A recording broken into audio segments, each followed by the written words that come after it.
Trust me, I'm telling you, the worst vice that one can have for your egg and the sperm quality is smoking. This is the bottom line, and nobody can defy it. Meet Dr. Amiti Agrawal, a gynecologist, an IVF specialist, and the founder and director of Sunshine Fertility and IVF Center. Even though she's won multiple prestigious awards and accolades, she's best known for her compassion towards her patients. Today, we'll talk to her about the honest and the whole truth about IVFs. किस तरह के candidates are not good for an IVF? After the age of 35, the egg count, that is the egg reserve of a woman, goes down. Not just the women, even the husband's sperm parameters, the quality of the sperms and all start coming down once the man starts aging. What is the exact reason कि क्यों लोग infertility से गुजरते हैं? So what trend which we are seeing as doctors is, of course, late marriages. Other is the lifestyle. The lifestyle is extremely hectic. Women initially were not working. They were homemakers. Now women are working. They have equally challenging and equally stressful jobs like men do. Second would be, there are certain subset of patients who treat the treatment like they are doing a favor on me. Oh doc, the injection is so painful. I am not at all trying to be insensitive to pain. I understand, yes, IVF is not as simple as it's been portrayed. But at the end of the day, what you're not understanding is that you are creating the most beautiful thing of life, the most miraculous baby, which is going to be in your lap after 9 months, which is not happening. The first IVF baby was born in 1978. We are in 2025. Back then, there used to be a huge lot of injections which had to be given on the buttock, the intramuscular injections, which are genuinely painful. Now with artificial intelligence, wherein you can actually choose what kind of intelligence you want in your baby through AI. It's going to be the era of designer babies, where people would just get whatever they want. Of course, that comes, it's a double-edged sword. People will tend to misuse it as well. Doctor जब आपको कोई दवाई देते हैं ना, तो वो हमेशा बोलते हैं जीरो साइड इफेक्ट्स, कोई प्रॉब्लम नहीं होगी. पर जब आपको साइड इफेक्ट्स होते हैं और आप डॉक्टर के पास जाते हैं कि डॉक्टर मुझे ये भी हो रहा है, मुझे ये प्रॉब्लम हो रही है, देन ही सेज हाँ ये तो होता ही है. IVF के ऐसे कौन से साइड इफेक्ट्स हैं? At the end of the day, we talk evidence. We just don't talk something which has happened to a certain patient. If IVF was a life-threatening procedure, it would have been banned long back. And what is the risk of this IVF treatment? There must be some risk.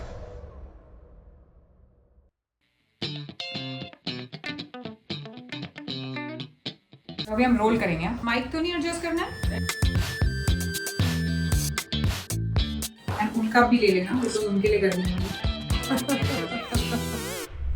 Welcome to Candid Confessions with Chavi. Thank you. As we spoke on the phone also, that there are a lot of things which are being spoken about IVF treatments, but there are a lot of things which I think must not be being spoken about enough as well. Okay, अभी ये हो रहा है नहीं हो रहा है ये तो आप मुझे बताएंगी.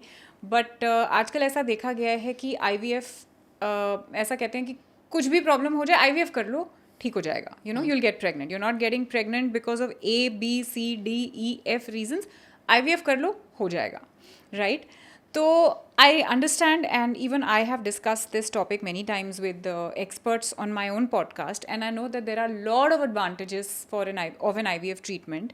लेकिन आपसे मैं जानना चाहती हूँ कि what are the disadvantages? Things which are not being spoken about when it comes to IVF.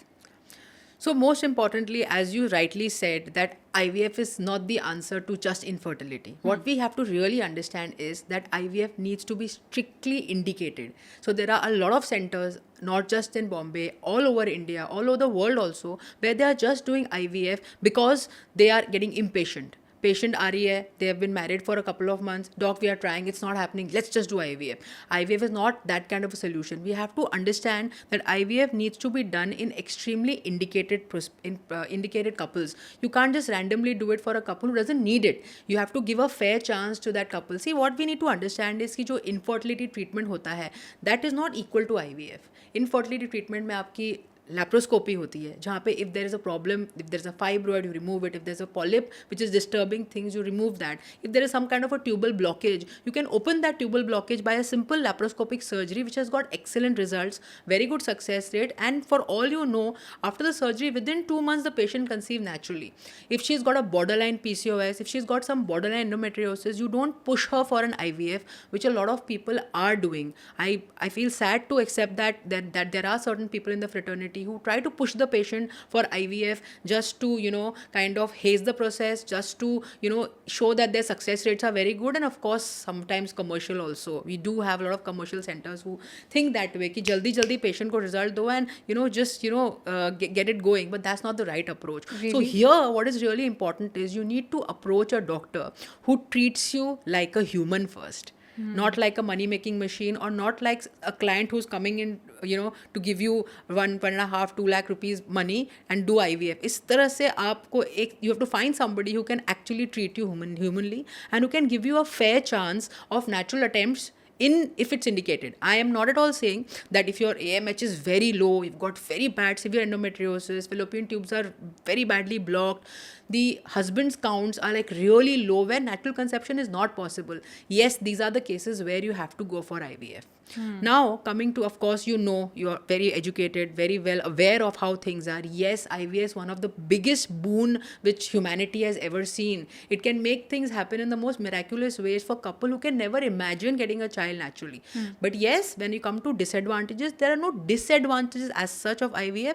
But of course, the journey is a bit difficult. Okay, I'm going to stop you right there and rewind a little bit. That's too much information for me to soak in. तो step by step जाते हैं. जो सवाल मेरे दिमाग में आ रहे हैं उनको address करते हुए.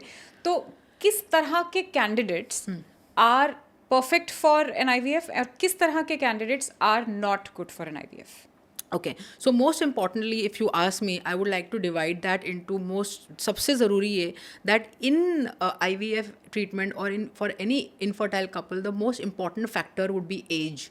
So if there is a woman who is, say, in her late 30s, we all know now, after so many, there's so much information out there, we all know that after the age of 35, the egg count, that is the egg reserve of a woman, goes down, the egg quality comes down. Along with that, now there is new literature which even tells us that not just the women, even the husband's sperm parameters, the quality of the sperms and all start coming down once the man starts aging. Okay. So I think age is one factor which I really would consider a factor. What would you say that age is in a man? So if a man is more than 45, then we see that there are a lot of changes in the semen parameters. We say something called as DNA fragmentation. The count and the motility might look fine, but the DNA would be DNA fragmented. The quality might not be as good, which may hamper the fertilization. It may reduce the quality of the embryo, and it may give you a failed pregnancy or a failed implantation or a failed IVF, which we don't understand. A lot of people are like, "Hare, sperm count normal tha, but फिर भी मेरी wife का IVF fail हो गया," and the entire blame comes on the woman.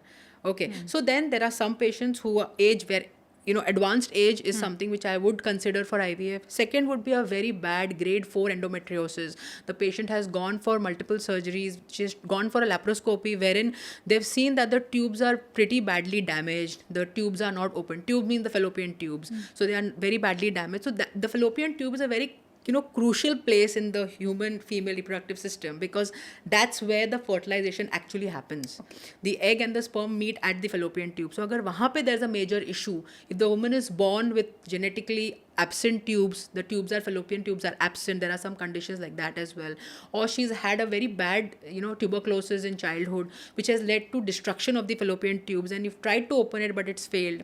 Then there are patients, especially nowadays we are seeing a lot of patients who are having severe male factor infertility. Men who have azoospermia. Azoospermia means there is absent sperm count. So then because of IVF, we have technologies like TISA or micro TISA, where we can extract the sperms directly from the testis of the man, make the embryos out of his own sperms and give him his own biological child. So a very severely low sperm count or a azoospermic man also comes in the category of IVF. Also, if the patient has been trying consistently over 1 to 2 years, tried basic treatments like a basic, ovulation induction study, basic medicines, the patient is ovulating, sometimes everything seems okay, but everything has failed. Like even the follicle studies have failed. They've done 2, 3, 4 IUIs also. These are the kind of patients who come in the category of unexplained infertility, where we don't know exactly why she's not conceiving. So it's only sensible to take up that patient for an IVF rather than just going on wasting time, because that is going to reduce the confidence. The woman loses confidence that वो कभी माँ नहीं बन पाएगी. That is the place where you should not allow your patient to go in. You have to give them reassurance कि okay, fine, you failed this, but you have an answer. IVF is still there. So these are some strict indications where IVF is clearly indicated. And you said कि late as में it's better, जल्दी नहीं करवाना चाहिए, right? नहीं, ऐसा नहीं है. ऑफ कोर्स जल्दी एज में भी अगर जो मैंने अभी फैक्टर्स बताए हैं, अगर वो सारे फैक्टर्स हैं तो यंग एज में भी कराने में और कोई हर्ज नहीं है. लेट से लेट कितनी एज में आईवीएफ करवा सकते हैं? So I personally, there is no cutoff as such, but I personally believe that after the age of 45, the woman should be very sensible in, in terms of, using her own eggs. If she is considering using her own eggs, suppose हम जो AMH कराते हैं, that is the anti-Mullerian hormone. It's a very crucial test which we do, which tells us about the ovarian reserve of a woman. Okay, so God willing, you're a very fit woman, excellent. You've always had a healthy lifestyle. There's a possibility that at 45 also your AMH is not too low. The eggs are still there.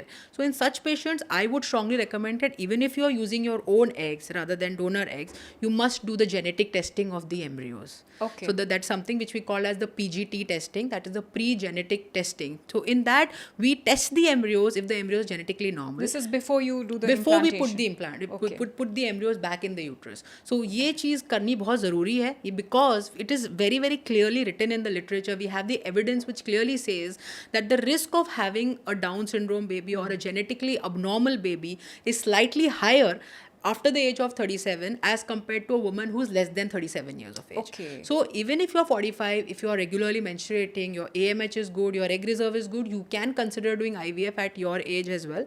But make sure that you're genetically testing it. And of course, after the age of 45, I firmly believe that it's better to, opt for maybe donor eggs or something like that. Carrying a pregnancy wouldn't be that difficult if the patient is not having some comorbidities, like if she's not hypertensive, she does not diabetic, she doesn't have any major health scare, then she can of course carry a pregnancy even when she's 40, 45 to or- 50. right. It's absolutely fine. Right. In fact, in your industry, we see so many women who conceive and have children between the age of 42 to 48, Yes. which is understandable because we all know that the career clock and the biological clock is not in sync.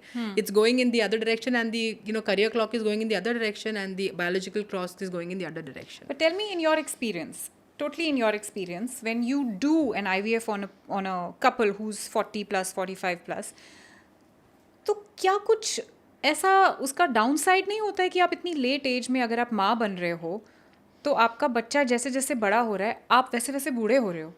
So how are you going to do the running around behind your child? I mean, is it advisable? Is it really advisable to delay your pregnancy to that extent, just thinking कि IVF तो कभी भी करवा सकते हैं या egg freezing तो करवा के कभी भी pregnant हो सकते हैं? I mean, is it, what do you think in your experience? See, to be very honest, I completely agree to what you're saying. It is prudent and it is sensible to have a baby earlier in life, because we all know that once you start crossing the age of 40, you do get a bit exhausted. You get tired. You have a tendency to develop diseases like blood pressure hai, sugar hai, especially if you have some genetic kind of predisposition. So some way or the other, age does play a very important role. And as I said to start the podcast itself, that in IVF, in fertility, the most important factor in success and having a successful outcome of having a baby in your hand, the most important factor would be age. And that's the bottom line. Nobody can defy it. There can be stem cell therapy coming in, there can be PRP, there can be lots of medicines which NAD, drips, which make you look younger, make you look young, reduces your aging. All of that, सब बोलने की बात है. At the end of the day, you cannot reverse your aging. If you are 40, you are 40. Your ovaries are shouting inside and telling you that your ovaries are aging. You cannot, reduce that. But having said this, I think this is something which is very individualized. I absolutely have no, I'm nobody to, stop a mother from becoming a mother if she wants to at the age of 45. So what's really important is how fit the lady is. What are her, as I said, what is her, her, besides the fertility part, what is her physical status as a human, as in, is she suffering, is she very morbidly obese? Even that is a big factor which comes in the picture. If she's having a very strong family history of diabetes, if she's very obese, she's not able to walk because of the obesity or all of that. So I believe that if you are embarking on the journey of motherhood, you need to work a little on your overall fitness. Right. आपके fitness level improve करने के बाद ही आप अपनी fertility journey start करो, which is what I always tell all my patients, not just the elderly woman. If anybody who is embarking on the journey of IVF, embarking on the journey of fertility, I tell them very strictly that, see, this is like your pre-exam period. Suppose you have your exam after 3 months. I want you to prepare yourself. If you're a smoker, reduce it, stop it. If you're consume alcohol, stop it. If you're not exercising, start it. If you're not eating healthy, start eating healthy. Delete that Zomato and Swiggy from your app forever. You have to have proper balance, good घर का बना हुआ खाना, which is you will not believe how amazing our Indian culture is, how rich our Indian culture is. Everybody worldwide is talking about simple dal chawal ghee, which is the most wholesome kind of food which you can ever get, especially in a place like India.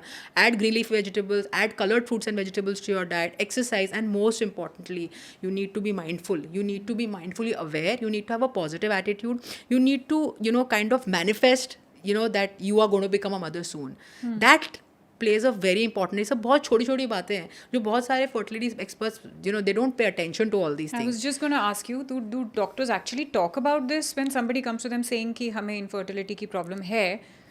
So a lot of good doctors do, at least the ones who are actually dealing with things the right way. They have a very strict protocol. I know a lot of my friends, colleagues, seniors. In fact, my seniors have taught me that when you have a patient coming in for IVF, don't rush them into IVF. Pre-prepare them. We pre-prepare them by at least a month and a half before, where you tell them to eat clean. We put them on antioxidants. We put them on multivitamins. We try to correct things which are there. If she's having a low hemoglobin, we correct the hemoglobin. We correct her low vitamin D levels. If she's having thyroid, we try to correct it. If she's having uncontrolled sugars, we try to correct it. Bring things in line before you just go in for IVF. Because if you make that little haste, you're just pushing the patient for IVF. Trust me, when you have a failed result, the patient is going to ask you that, doc, these reports were showing some problems. Why didn't you correct it before you, pushed me into IVF? And that time there are no answers. At that time starts the ugly game of blaming the doctor and ye doctor ne aisa nahi kiya, waisa nahi kiya. So I believe, all the people who are watching, especially the doctors, that focus on these small things because they do make a big difference. Right. तो ये बताइए कि जब कोई younger age में आता है आपके पास that we've tried everything and nothing is working and now we need to explore what has gone wrong. तो what is the exact reason, I mean if you can identify it, कि क्यों लोग infertility से गुजरते हैं या क्यों किसी को PCOD, PCOS जैसी चीज़ें होती हैं? Can you identify what is the reason behind it? Yeah, so most importantly, what we see a trend. There's no specific reason for something, but we usually see a trend. So what trend which we are seeing as doctors is, of course, late marriages. People get married late. Second thing, now you're talking about young patients. Other is the lifestyle. The lifestyle is extremely hectic. Women initially were not working. They were homemakers. Now women are working. They have equally challenging and equally stressful jobs like men do. Women are in the stock market. Women are entrepreneurs. Women are, doctors. Women are engineers. They are out there. Yeah. And trust me, we are doing better than men. It's the hard reality. So there's stress. They're not able to give enough time to each other as a couple. You will not believe, I do get young couples who actually tell me that, ma'am, we have time to get intimate. We just get intimate maybe once in a month or once in 2-3 months. Okay. We don't have time to be with each other. And our schedule is such that our work demands it. So I think lifestyle model changes is something which we've seen over the years. Women are working. They're working hard. Second would be, there is a lot of changes in terms of smoking, alcohol, drug consumption. Initially, we never really saw women who are like smoking too much. True. And trust me, I'm telling you, the worst vice that one can have for your egg and the sperm quality is smoking. This is the bottom line, and nobody can defy it, whether it's smoking or whether it's vaping or आप जो भी नाम दे दो उसको. But what nicotine and tobacco does to your fertility and to your ovarian and sperm health is crazy. We have seen sperm parameters going down within 6 months for a man who is smoking and somebody who's left smoking, and after 6 months, we've seen a drastic difference in the semen parameters. Wow. So that is something so lifestyle, there's smoking, there's alcohol, there's drugs. Third, of course, that nowadays we see that there's a kind of shift where women are developing more of PCOS, women are developing endometriosis, and there is some kind of a genetic component which is there involved. And of course, the lifestyle plays an important role. The diet which we eat, the food that we consume, there are so many pesticides. There is so much of contaminated food that we are consuming, and we don't even know where we are consuming so much of. So what that food and what those habits are going and doing to your body and fertility, we really can't explain. But tell me something that you are talking so much about lifestyle. तो अगर कोई young age में आता है IVF करवाने के लिए, तो आप उन्हें ये नहीं बोलते हैं कि घर जाओ वापस पहले लाइफस्टाइल ठीक करो, नेचुरली प्रेग्नेंट हो जाओगे? Exactly, that's what I'm telling you. That there, when a patient comes, so that's as I started with, कि you have to identify which patient is for IVF. If a patient is telling me मुझे IVF कराना है और doctor बोले हाँ ठीक है कर देते हैं, means you're not a good doctor. You are not a good doctor. You are failing as a doctor. You are failing. You are not doing justice to your profession. You have to tell them, sit with them and counsel them that everything is okay. Here's where the problem is. Let us sit together. You don't just shoo away the patient. You tell them, I'm with you on this. Let's give this 3 months. Let us try to monitor your cycle. Let us see whether you are really ovulating. You may feel that you have a regular period.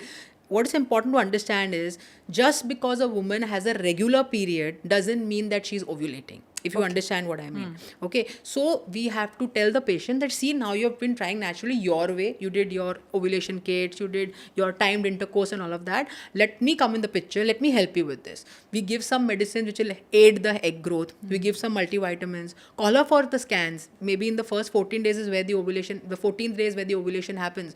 You start calling her on the 8th day, 9th day. See how her egg is growing. See how her uterus lining is growing. And you tell her, this is the time you have relations. That's what we call in our medical terminology ovulation induction with follicular study with timed intercourse. Okay. Give the patient an option of that. You tell her that, see, you waited for so long. Give me 6 months. 6 months is not too much I'm asking you for.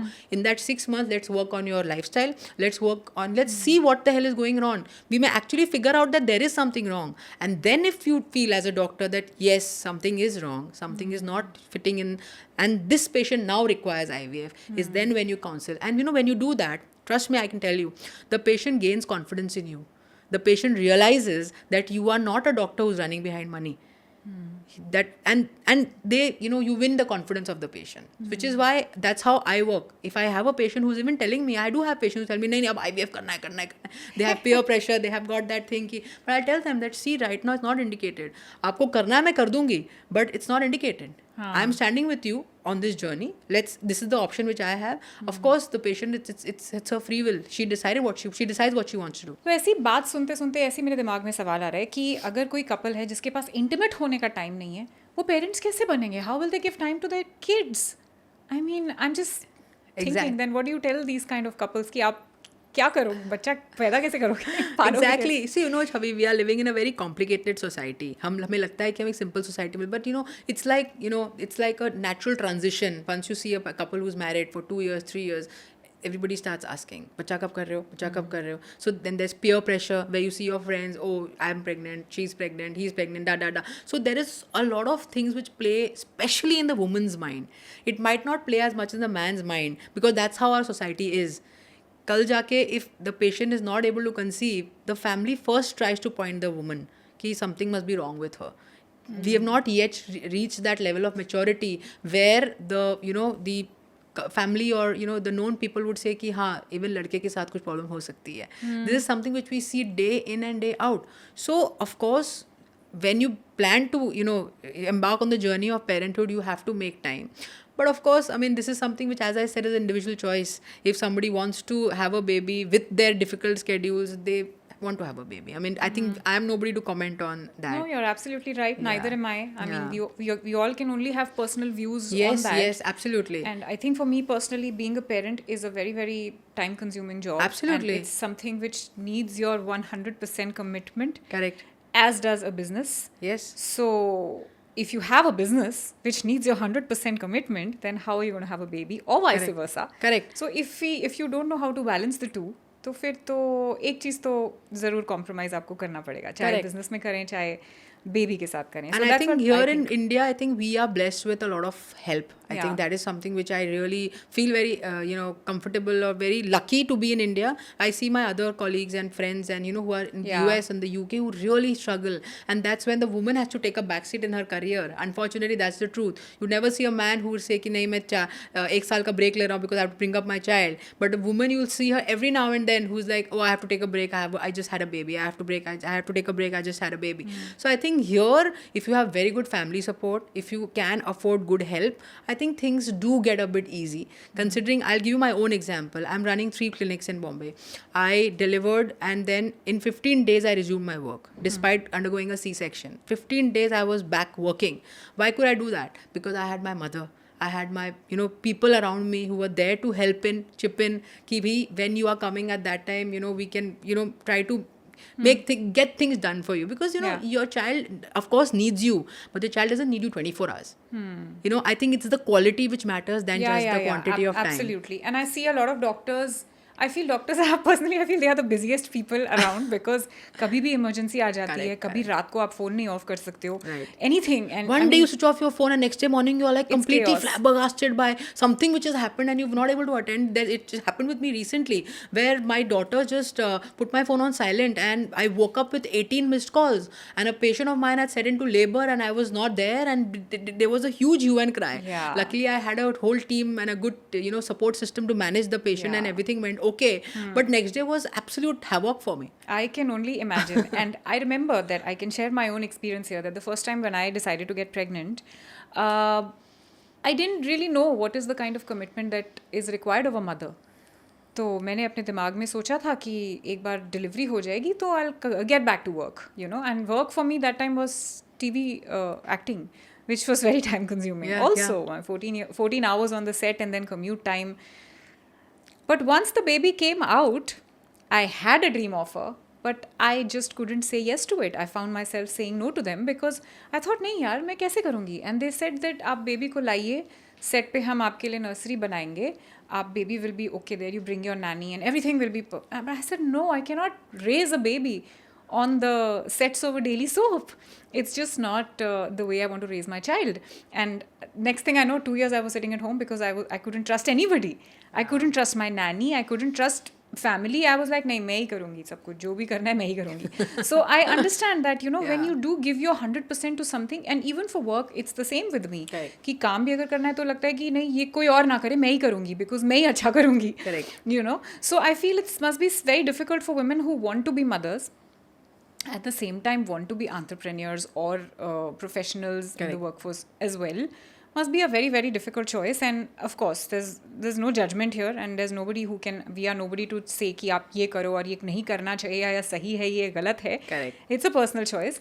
एक और मैं आपको एक example देके बताना चाहती हूँ कि जैसे I'm still undergoing my cancer treatment, जो hormone therapy मेरी जो चल रही है, तो उसमें डॉक्टर जब आपको कोई दवाई देते हैं ना तो वो हमेशा बोलते हैं 0 साइड इफ़ेक्ट्स, कोई प्रॉब्लम नहीं होगी.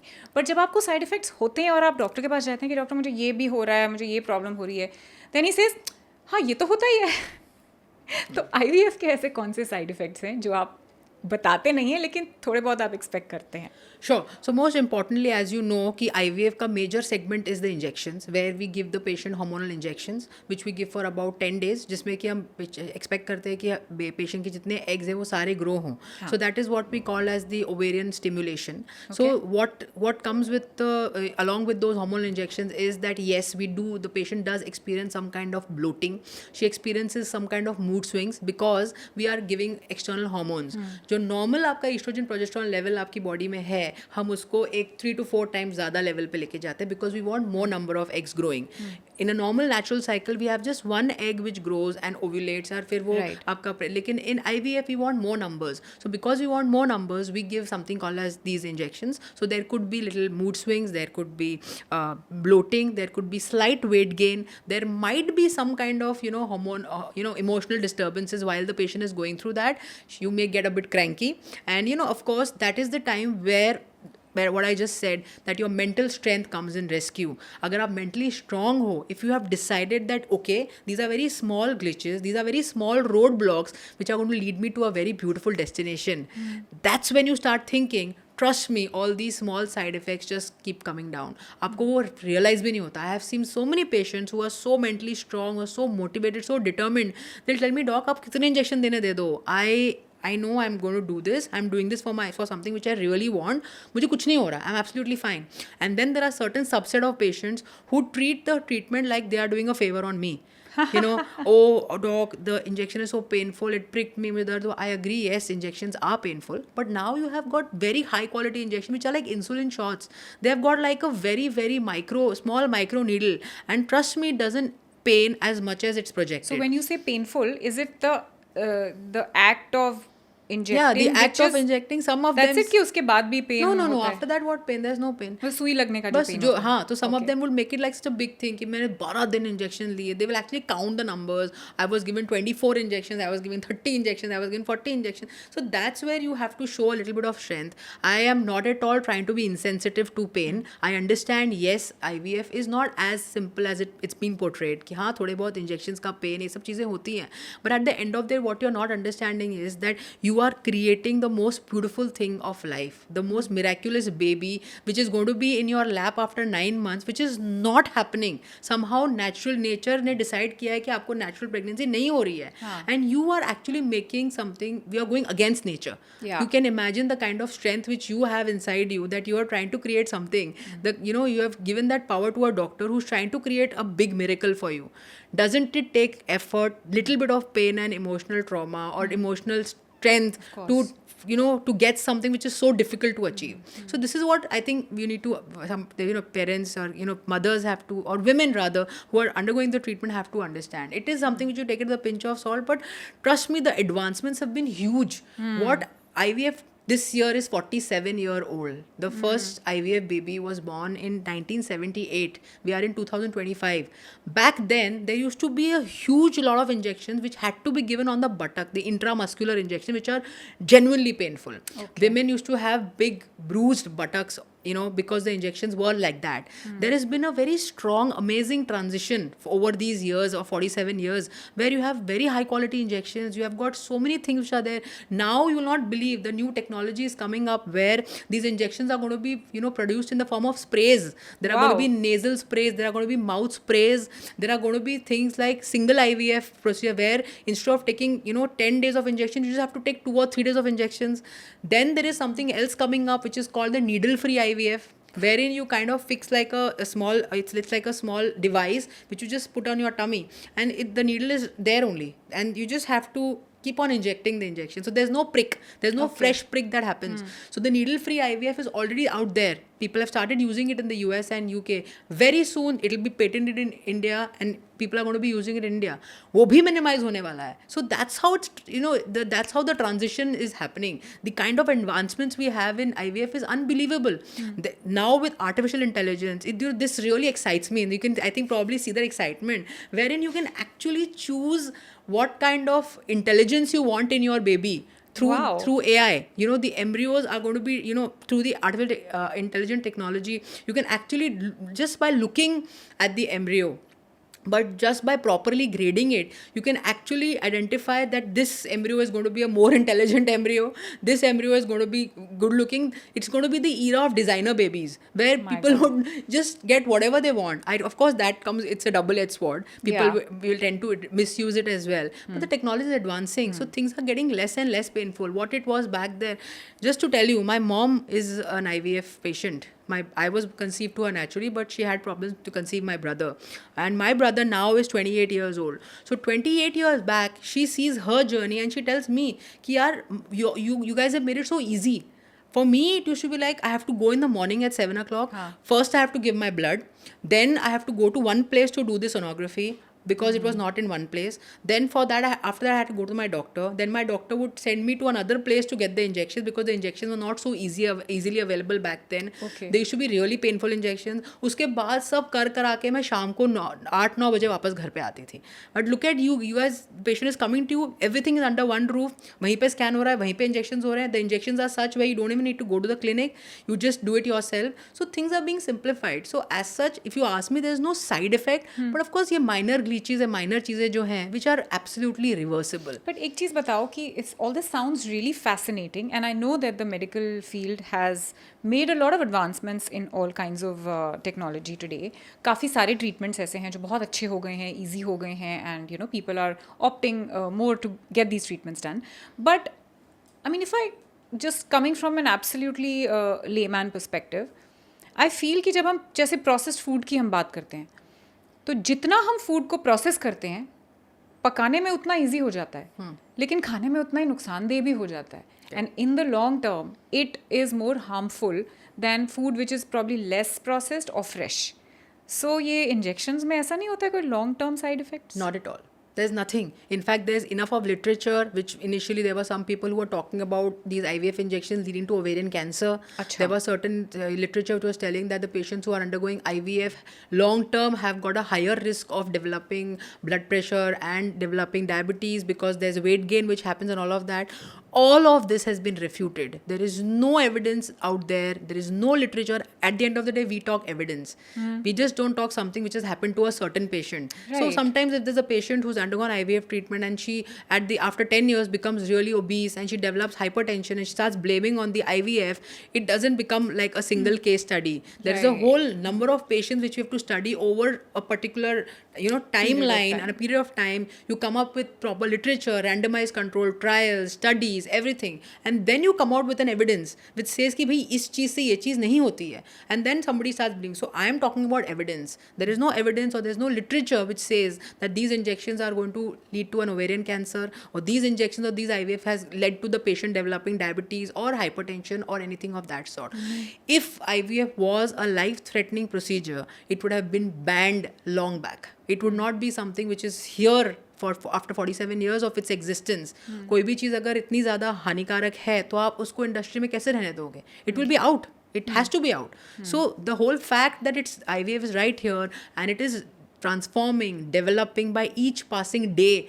As and when you and me talk, I'm pretty sure in Japan there's some scientist who's talking about or he's thinking about, maybe an artificial womb, is talking on working about something like some new technology in sperm selection. He's talking about some star technology. He's talking about, a method where you can kind of reverse ovarian aging. So as and when we talk right now, every minute, every second, there is advancements happening all over the world, not just in the world, in India itself.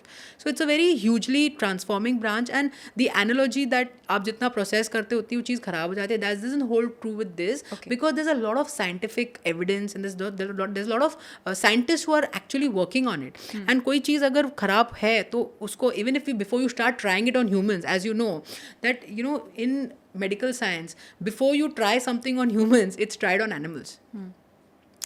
Everything is tried for so many months, so many years, and only when you know that it is safe to be give that particular injection, even a very small procedure, before we start doing it on humans, there's a whole series of trials which has happened. So but I want to still ask you कि ये जो studies हैं इनमें भी कुछ ना कुछ तो ग्रे एरिया होता होगा ना. जैसे for example I am on tamoxifen for 10 years. Tamoxifen is a life-saving drug. I mean, it has very huge statistics saying कि इससे इतने परसेंटेज लोगों को कैंसर रेकर नहीं होता है. Right. लेकिन 2% को ओवेरियन कैंसर भी हो जाता है. Correct. राइट तो ऐसे कुछ स्टेटिस्टिक्स तो होंगे ना कि कुछ mostly it's generally it's fine but there are some risks involve. Yeah, so that is What are something those? which any good doctor, while they are talking to a patient, it is their due responsibility to tell the patient that one important thing which we as doctors have to see is that the benefit versus the risk. What is the benefit of that tamoxifen on your body versus the risk that you're taking? And what is the risk of this IVF treatment? There must be some risk. There's no risk as such. There is nothing. There is nothing In the which long is term, you will, some patients see a PCOD or something or hormonal never. imbalance. It is or absolutely weak unrelated. bones, nothing. The whole point is, which I'm trying to put across to you, is that IVF is, we are exactly playing with the hormones which are actually being normally produced by a human body. The only thing is that the proportion, the numbers, we are increasing.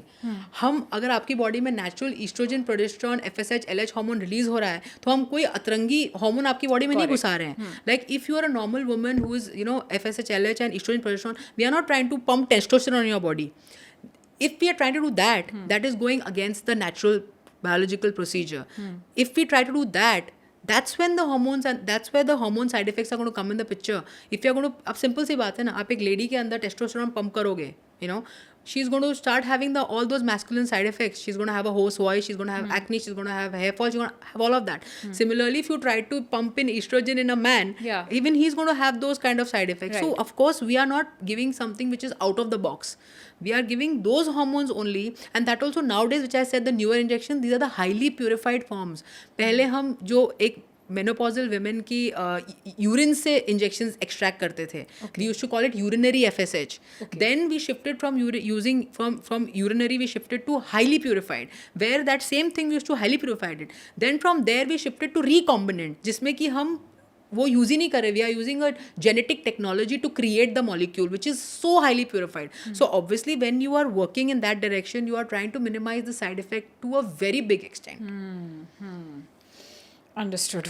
That's a lot. But एक चीज़ और मुझे बताइए कि when a couple is going through IVF and if a couple comes to you with infertility, usually ऐसा देखा जाता है कि like you also said a little while back that it is the woman who's blamed for it. Okay. So when you send a couple in for or when the treatment is starting, do you test both of them? Yeah, that's an absolute mandatory thing. So whenever a couple comes to us for a basic fertility consultation, the first thing we do is that I always try to tell them, try to come with your partner so that we can discuss the entire issue very in a very, very, categorical way, where we are even taking not just the age, we are taking their habits, we are taking their, how many times a week they are coming together, we are coming to their menstrual history, we are coming to all those factors step by step.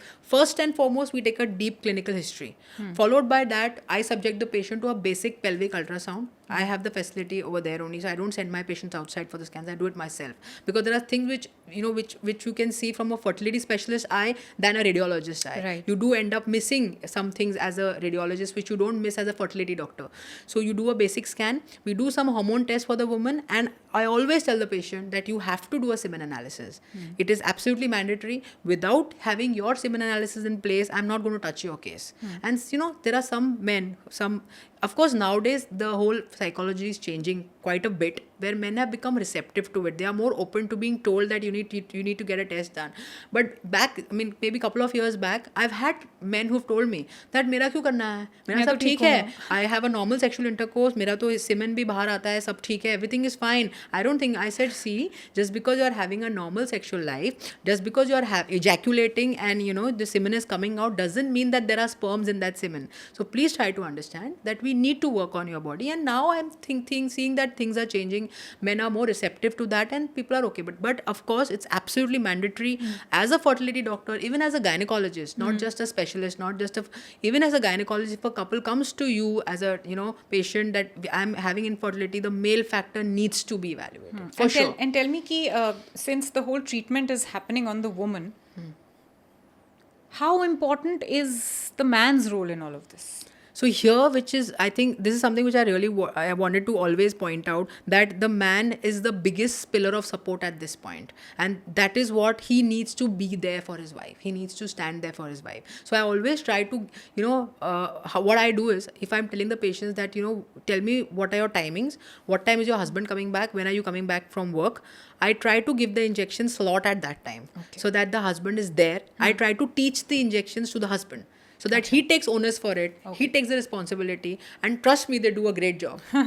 Trust me. Of course. And they see it and they feel that pain, that come and tell me, doc, I'm feeling a little bad for my wife, And वही अगर वो journey खुद travel कर रही है, उनको पता ही नहीं चलेगा ना, husband doesn't know. वो सुबह office जाने से पहले office में she's taking injections, she's doing her own thing. So I think that is where the man comes in the picture, where I think if he's there for her psychologically, it makes a huge difference. The women who are undergoing IVF treatment with all the due support of her husbands, trust me, do very well. And in any case, parenthood journey is a combined effort, yeah? Yeah, definitely. So Most certainly. It's unfortunate that the woman has to undergo it, but it is what it is. I mean, that's where, the man has to step in and just try to take the equal, responsibility for the whole procedure. And practically tell me, this I've heard कि आजकल IVF treatment, like you're saying, बहुत smooth हो गया है. So women can continue working while they are getting these injections done. But practically, how true is that? Yeah. So now, practically speaking, it is 100% true.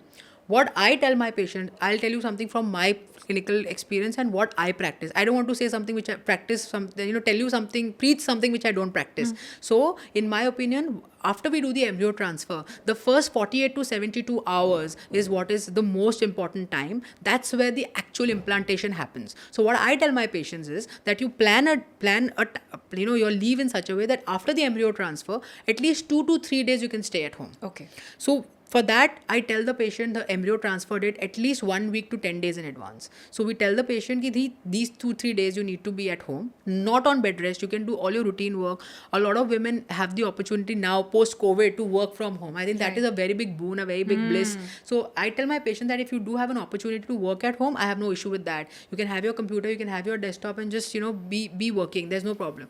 But I always tell them that the first 3 days are very crucial, and after that, the next 10 days, that's when the so-called the waiting period, the most deadly waiting period of 12 days, where we get the beta HCG result, the pregnancy result. Yeah.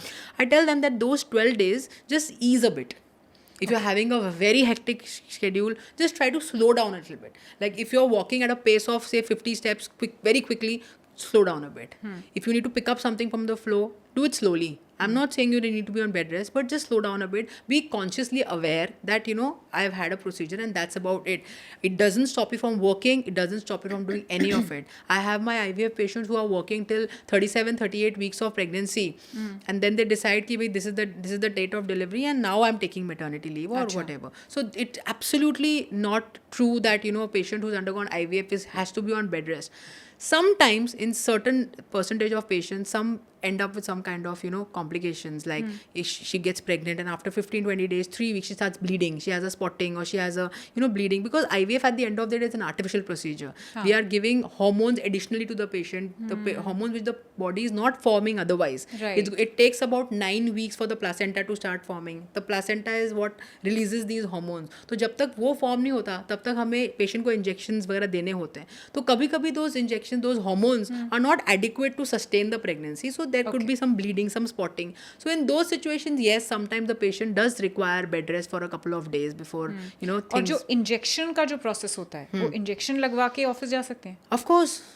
But are the timings suitable? Yeah, so we always ask the patient that what is suitable for you. So if she says I'm okay with doing the injection in the morning, we give them the morning time. Okay. The patient says that no, I want a late night injection, so be it. The whole thing is that gap which is there needs to be there. That kind of discipline has to be there. If you are taking evening में तो आप evening में ही लो. Don't do एक बार evening ले रहे हो, एक बार आफ्टरनून में. So that all that can be, these are all very small workable things. When you, as I said, when you look at the bigger picture, these are very small glitches which one should be open and shouldn't treat it like a very big problem. And also tell me a little bit about the emotional trauma that a couple goes through because of infertility and also because of the IVF treatment specifically. Correct. So this is again a very important factor, and I think we've heard so much from so many people out there who've had very difficult journeys. So the unfortunate truth which you asked me, the dark truth of infertility or IVF treatment is the success rate.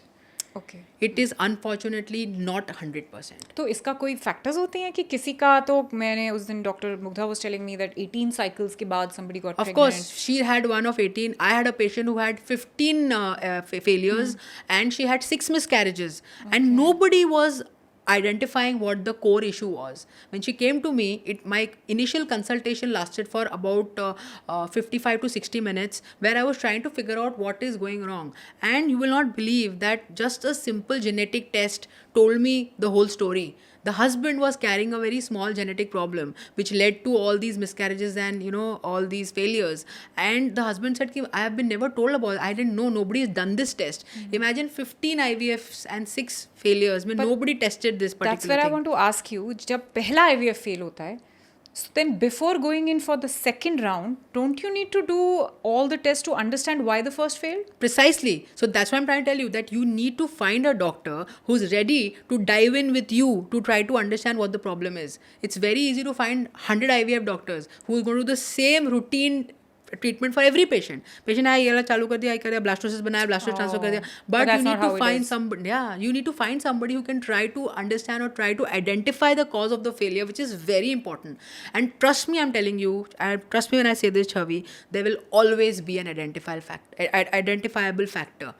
Out of 100 cases, there will be just barely 4 or 5% cases who are actually unexplained, where you can blame it on nature or blame it on their destiny. But 95% of the times, you will be able to identify something which was not identified earlier.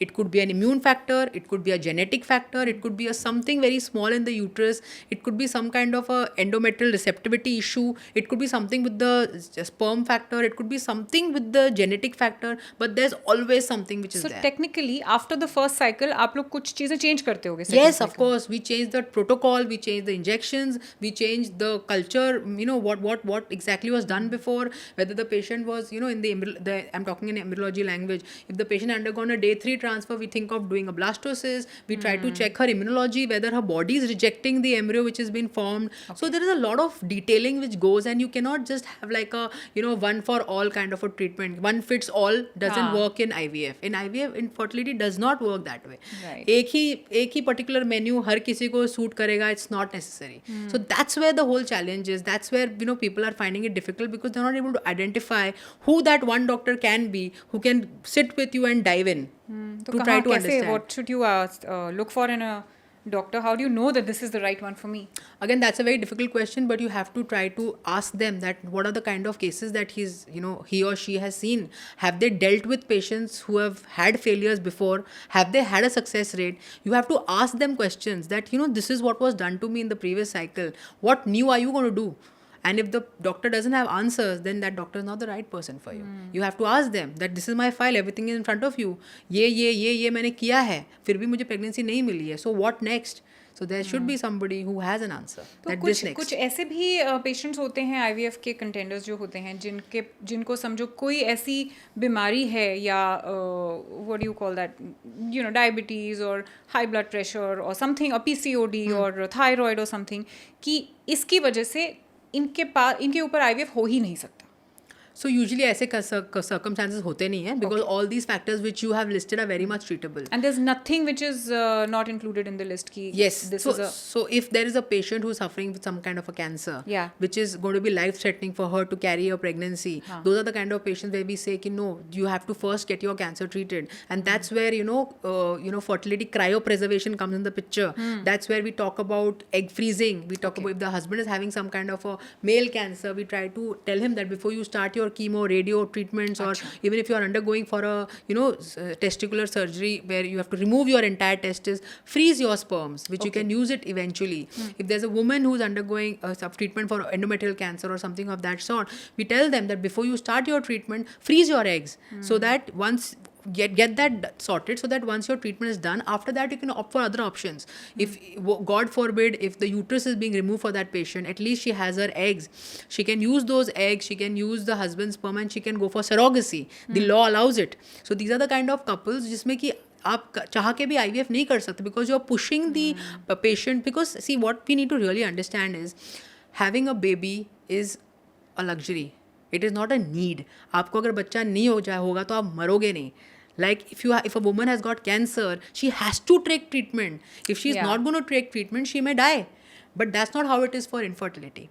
If you don't have a child, worst to worst, yes, it will be difficult for you in society. आपके मन में कुछ ऐसी चीज़ होगी जो कि यार मैं माँ नहीं बन पाई, लेकिन आप मरोगे नहीं. Correct. Similarly, you have to be very, very discreet in choosing the kind of patient you are, putting her through IVF. But ये cancer treatments वगैरह जो होते हैं, chemo and radio and all of that, does it cause any problem for people to go in for IVF later? Not later, but the chemotherapy and radiotherapy by itself has got a negative impact on the fertility. The egg they reserve, might need it later. Yes, the egg reserve comes down. There is a very serious effect of all these chemotherapy and radiotherapy drugs on the egg factor, on the egg count, on the sperm quality, sperm count. So obviously these are the kind of patients which we always offer them egg freezing, and even nowadays पहले तो सिर्फ egg freezing था, now we have got ovarian cryopreservation where a part of the ovary is cut into very small micro strips and we just freeze it forever, and you can actually extract eggs out of those frozen cortical ovarian tissue. So this is the kind of advancements which we have. So of course, if there is a patient who's dealing with all these major medical issues, we first need to sort it before we go for. What about somebody like me who's on tamoxifen and my hormones are being suppressed? Yeah, so for you, of course, you are not we already have a child, but of course, if you have frozen eggs and if you have all of that, and if you have not done it, if I don't have frozen eggs, I'm a young girl, I've just had breast cancer surgery and I'm on tamoxifen, so my estrogen and progesterone are being suppressed, but because of IVF, now you need to overload those in my system. So what do I do? So I don't do it unless I know I get a clear signal from your cancer specialist that now this. Yes, you have to wait it out. This is something which is non-negotiable. Okay. You cannot, that's what I'm trying to say, that you cannot rush up an IVF treatment in middle of a cancer treatment. It's not fair, it is not ethical, and if a doctor ends up giving more damage or causing more damage to the woman, I will be in medical legal soup. Because I was aware that the patient is undergoing cancer treatment, despite knowing this, not taking the advice of the cancer specialist, taking a proper consent, doing a whole, Right. proper check. If I have pushed you into IVF, I am at fault.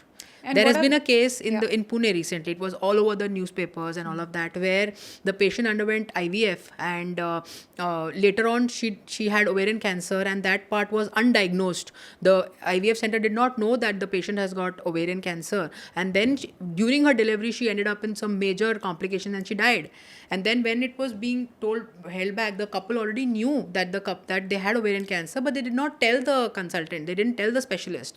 So the whole onus came not on the obstetrician, but also on the IVF center, that you have not done your research properly. There are certain initial investigations and background checks which you should have done before you subjected the patient for IVF. Yeah, that's true. You know, so patient छुपा रहा है आपसे. Yes, patient is at fault, but there is a possibility that patient doesn't know. There is a possibility, right, that the patient is having some kind of cancer, but she doesn't know. She's not aware of it. At the in end of any the day, she's case, not a I doctor. mean, if you're going in for some treatment like an IVF, Yeah. it is the doctor's Responsibility responsibility to to do do- the entire investigation. Because Exactly. the patient is not going to do an investigation Correct. which is whole body investigation Correct. and then आप- decide कि ये ठीक है, ये ठीक नहीं है. Correct. आप एक basic pelvic ultrasound, एक basic pap smear वगैरह सब करके ही you take the patient for IVF. So that's what. So it's like, I think IVF treatment comes in with a lot of responsibility, a lot of ethical things which are there involved. And if you are really want to, become a good fertility specialist, I think you have to be very, very sensible, very emotionally aware about these things before you're subjecting a patient to the treatment.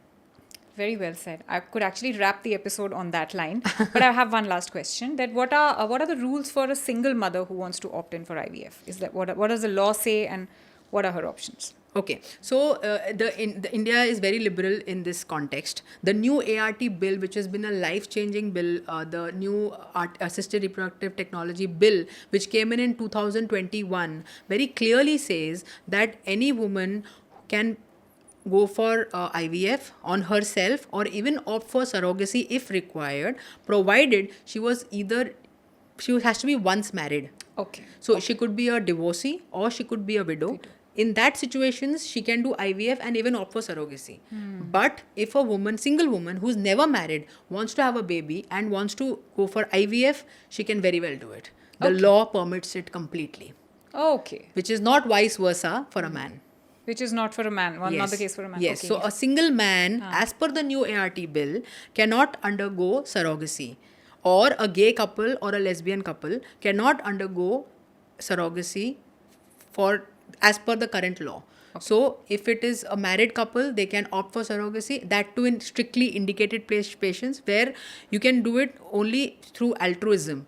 Altruistic surrogacy, जिसको कि आप पैसे नहीं दे सकते हो surrogate को. She has to come forward and do it for you. Wow. Out of sympathy or out of that, you cannot pay the So basically, as per this new law, to cut it short, as per the 2021 bill, it completely prohibits commercial surrogacy. Makes sense. But for a single woman, she wants to become a mother, she can do that anytime. The law absolutely permits it. Thank you so much. That was a very insightful conversation. आपने अभी भी मुझे बताया नहीं है कि क्या risk actually होते हैं. कोई पेशेंट ऐसे वापस नहीं आते हैं जो कुछ ऐसा बोलते हैं जो आपने नहीं सुना है पहले कि हाँ ये क्या साइड इफेक्ट है? Touchwood, in 10 years of my practice, as of now, I have not got a single patient who's had a baby through IVF come back telling me कि doc मुझे ये चीज़ें हो रही हैं. Okay. Yes, I have had a few women who have come and told me कि I'm having difficulty to lose weight. I am so engrossed with the motherhood and all of that. मुझे ऐसा लग रहा है कि maybe my body is not as responsive as it used to be back then, and I'm finding a bit difficult to lose weight and all Do you that. think it's because of the treatment? Could be. I don't know, but not exactly the treatment. It could be more of complacence from the side of the mother, where she's not able to focus on her own health. She's more, Fair. she's playing a bigger role because this baby here is a very, very precious baby, miracle Yeah. baby. There's so much of things coming from, mother-in-law, mother, And I think this, that kind of problem is not just with IVF mothers. Yeah, it's with all every mothers. mothers because Correct. everyone's going through that Most of them responsibility. will put on weight. How many women do you see who's like, Yeah. had a baby, and after 3 months you see after maybe a year you see Yeah. them all fit and out Yeah. there. So Yeah. so less of them. So Yeah. this is again a very important message which I want to put across. As you said that even though being a mother comes a lot of responsibility, one thing which every woman has to understand is at the end of the time it is you who is going to stay with you. जब आखिरी अपने आप when you are at the end of your life, the one person who is going to stay with you is yourself. True. So work on your body, keep yourself fit, have the proper multivitamins which the doctor gives you. Of course the baby can give you 1 hour. आप अगर 1 घंटा जाके gym करते हो, 1 घंटा आप जाके workout करते हो, अपना माइंडफुल ईटिंग करते हो, you are not doing anything wrong. So don't live in that mother's guilt that by focusing 1-2 hours on myself I am doing injustice to my child, I am doing something which is wrong. Please, this is something which खास तौर से Indian women have to be really told that it's not a crime to focus on yourself. I It's think not a I crime wanna to make time for second yourself. you on that absolutely because and it's not just mothers who are homemakers. I feel firstly I want to just clarify that mothers who are homemakers are far busier than mothers who are entrepreneurs. Absolutely. I feel घर पे रहकर जो responsibility होती है वो बहुत ज़्यादा होती है. तो for a woman who's working will find time for work, will find time for meetings. वो 2 घंटा ड्राइव करके वो भांडू भी जाएंगी मीटिंग के लिए लेकिन वो 5 मिनट ड्राइव करके जिम नहीं जा पाएंगी. Correct. राइट. और जो घर पे रहती हैं उनके तो वैसे ही बहुत काम होता है तो वो भी 1 घंटा इसलिए नहीं निकालती हैं कि no who's going to look after my baby. Correct. So whatever the reason, I feel it's all about priorities. Yeah. And like you said, at the end of time you're going to be your only friend left Yes. with you, so may as well take out an hour a day for you for whatever reason you want to give it. Yes. Health has to be prioritized. और ये भी मैंने देखा है कि बीमारी हो गई है तो डॉक्टर के पास जाने का टाइम भी निकालेंगे, सर्जरी कराने का टाइम भी निकालेंगे, दवाइयाँ खाएंगे, फिर डाइट भी फॉलो करेंगे, लेकिन उसका वेट क्यों करना है, राइट? Correct. अगर लाइफस्टाइल शुरू से सही है तो IVF की जरूरत ही शायद ना पड़े. Yes, I agree with you. And again, very boldly I can tell you that no, it's not a risky procedure. IVF is relatively very safe, and the safety profile is increasing as the time is passing.